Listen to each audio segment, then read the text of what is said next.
దీపం కింద సబ్సిడీ ఇస్తున్నాం 3 సిలిండర్లకి. సో ఇప్పుడు ఈ పిఎన్జిలో గ్యాస్ కనెక్షన్ తీసుకుంటే అంతే అమౌంట్ 2400 రూపాయలని 6 ఇన్స్టాల్మెంట్స్లో డీబీటీ ద్వారా వాళ్ళకి ఇస్తాం. అంటే ఈ పైప్ లైన్లు టార్గెట్గా, అంటే గతంలో దీనికి 25% అదనంగా జిఎస్టీ వేయటం మూలంగా కానివ్వండి, లేకపోతే ఆ డెవలపర్స్ ఆనాటి పరిస్థితులను దృష్టిలో పెట్టుకుని అంత ఆ ప్రాజెక్ట్స్ మీద ఇంట్రెస్ట్ చూపించకపోవడం, కానీ కేవలం కొన్ని వేలు మాత్రమే గ్యాస్ కనెక్షన్స్ ఉన్నాయి. దాన్ని త్వరలో 9 లక్షల గ్యాస్ ఏజెన్సీస్, అంతేకాకుండా సిటీస్లో దాన్ని కంపల్సరీ కూడా చేస్తానికి ఉన్న అవకాశాన్ని, అంటే అవైలబిలిటీ ఆఫ్ గ్యాస్, అదేవిధంగా కన్జ్యూమర్స్ అంటే పెద్ద పెద్ద అపార్ట్మెంట్స్ ఉంటాయి, అక్కడ కంపల్సరీగా తీసుకోవాలి అనే నిబంధన కూడా పెడతానికి ఉన్న అవకాశాన్ని కూడా చూడమని చెప్పారు. అదేవిధంగా ఆ పైప్ లైన్ వేసేటప్పుడు న్యాచురల్గా కొంత ఇన్ఫ్రాస్ట్రక్చర్ని డిస్టర్బ్ చేయాల్సి వస్తుంది, రోడ్లు కట్ చేస్తాం కానీ లేకపోతే.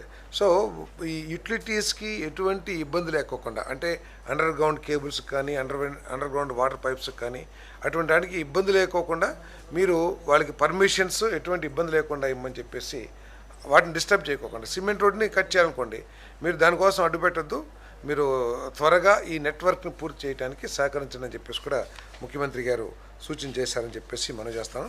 ఏదైనా కూడా భవిష్యత్తులో ఈ పిఎన్జిని డెవలప్ చేయాలనేది ఈ ప్రభుత్వం యొక్క ఆలోచన.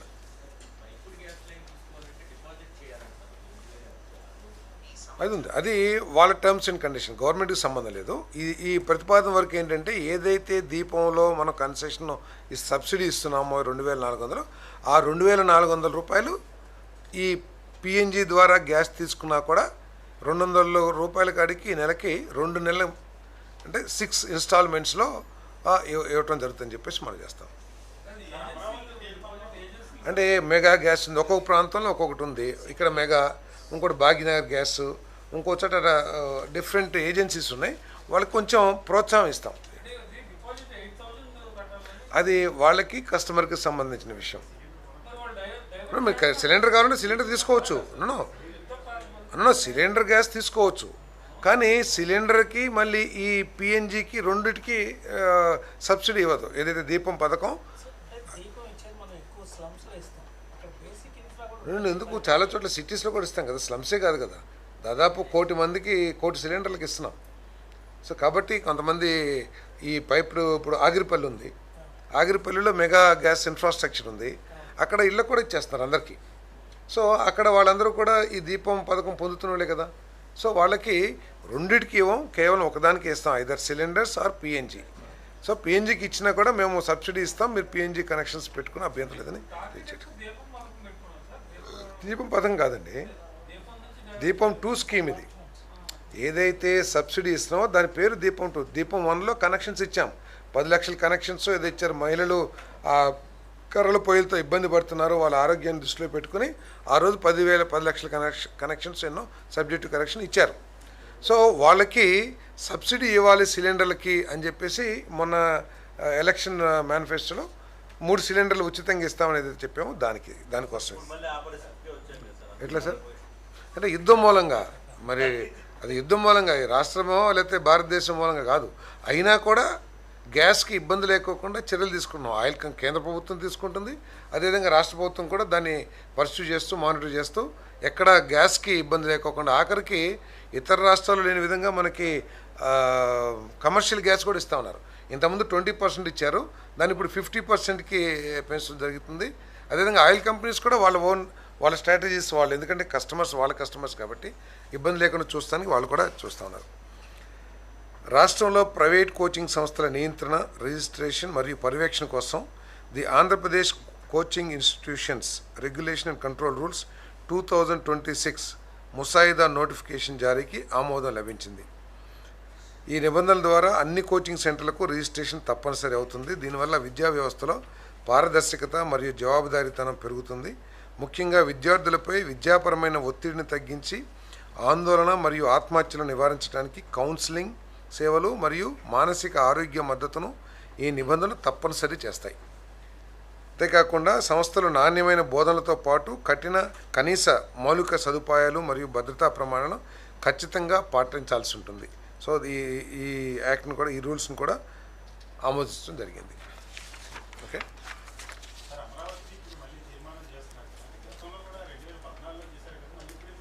2014లో అప్పుడు చేశారు. చేసిన తర్వాత వచ్చిన ప్రభుత్వం ఉద్దేశం ఏదైనా కావచ్చు, అది రాజకీయ దురుద్దేశమా లేకపోతే ఏదైనా అమరావతి ప్రాంతం మీద దురుద్దేశమా తెలియదు, కానీ ఆ రోజు ప్రభుత్వం ఆ ఏపీసీఐడి యాక్ట్ 2014 రిపీల్ చేసి 3 రాజధానులనే వాదన తీసుకొచ్చడం జరిగింది. ఆ 3 రాజధానులు కూడా ఎక్కడ కూడా చట్టపరంగా కానీ ఏ విధంగా కూడా అభివృద్ధి జరగలేదు. మళ్ళీ కొత్త ప్రభుత్వం వచ్చిన తర్వాత అమరావతిని రాజధానిగా పర్మనెంట్ చేయాలి, అదేవిధంగా డెవలప్మెంట్ని వికేంద్రీకరించాలనే విధానంతో ఈ ప్రభుత్వం ముందుకెళ్తూ 2025లో కూడా క్యాబినెట్ ఆమోదంతో రిజల్యూషన్ కేంద్ర ప్రభుత్వానికి పంపించింది. కానీ అయినా కూడా క్యాబినెటే కాకుండా భవిష్యత్తులో ఎవరు కూడా ఈ అమరావతిని మార్చడానికి ప్రయత్నం చేయని విధంగా, ఎందుకంటే పర్మనెన్సీ ఒక రాష్ట్రానికి క్యాపిటల్ అనేది పర్మనెంట్గా ఉండాలి తప్పితే ఇప్పుడు అటు ఇటు మారుస్తాం సబబు కాదనే ఉద్దేశంతో అసెంబ్లీలో కూడా తీర్మానించి పంపించాలని చెప్పేసి ఈరోజు నిర్ణయం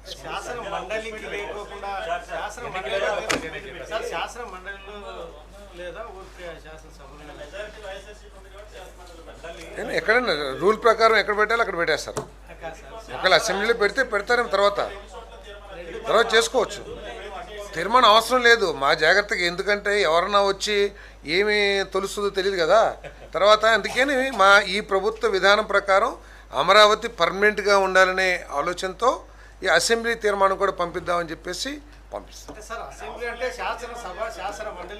చట్ట ప్రకారం రాజ్యాంగ ప్రకారం ఏది కావాలి ఇది అదనపు జాగ్రత్త తీసుకుంటున్నాం. భవిష్యత్తులో ఎవరు కూడా ఈ దురుద్దేశమో లేకపోతే విద్వేషమో లేకపోతే రాజకీయ కారణాలు ప్రాంతీయ దురుద్దేశమో లేకోకుండా ఎటువంటి చర్యలు తీసుకోకూడదు, పర్మనెంట్గా అమరావతి ఉండాలనే ఉద్దేశంతో రాజ్యాంగబద్ధంగా సాధ్యమైన అన్ని మార్గాలను కూడా ఈ ప్రభుత్వం తీసుకుంటుంది.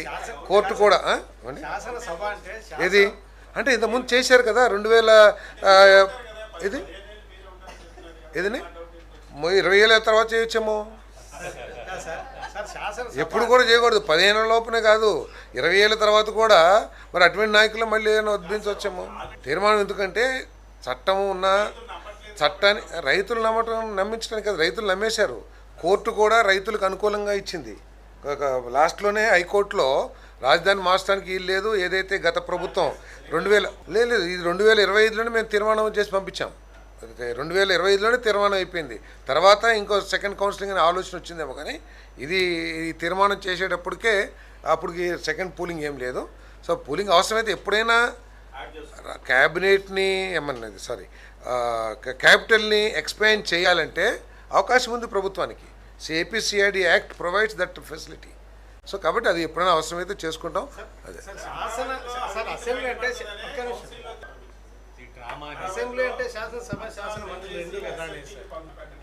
మీకు అసలు మీరు ప్రశ్నించడానికి అసెంబ్లీకే రానప్పుడు ఇంకా ప్రశ్నలకి వ్యాలిడిటీ ఏముంటుంది? చట్టబద్ధంగా బలమైన ప్రశ్నలు ప్రజలు రాజ్యాంగబద్ధమైన సంస్థల దగ్గరికే మీరు రావట్లేదు, వైసీపీ రావట్లా, ప్రశ్నించే అవకాశాన్ని వదిలేసుకుంటున్నారు. కేవలం మనం ఏదైనా మాట్లాడుకోవచ్చు, ఎక్కడైనా ఏదైనా మాట్లాడుకోవచ్చు, సమాధానం చెప్పే అవకాశం లేకోకుండా మాట్లాడుకోవచ్చు అనే విధానంతో మీరు ఎవరైనా మాట్లాడచ్చు. వైసీపీ ఏముంది, సిపిఐ మాట్లాడచ్చు, లేకపోతే బీసీఎం మాట్లాడచ్చు, ఎవరైనా మాట్లాడచ్చు, దానికి సంబంధం లేదు. అమరావతి అనేది ఈ రాష్ట్రానికి ఒక పర్మనెంట్ రాజధానిగా ఉండాలి. రాష్ట్రంలో ఎకనమిక్ పవర్గా ఆంధ్రప్రదేశ్కి ఒక ఎకనమిక్ పవర్గా ఇది డెవలప్ చెందాలి. ఎవరు వచ్చినా కూడా రాజకీయ కక్షలతో ప్రాంతీయ విద్వేషాలతో దీన్ని మార్చే ప్రయత్నం చేయకూడదు. రాజ్యాంగబద్ధంగా అన్ని విధాలు కూడా దీన్ని పర్మనెంట్గా చేయాలనేది ప్రభుత్వం యొక్క ఆలోచన.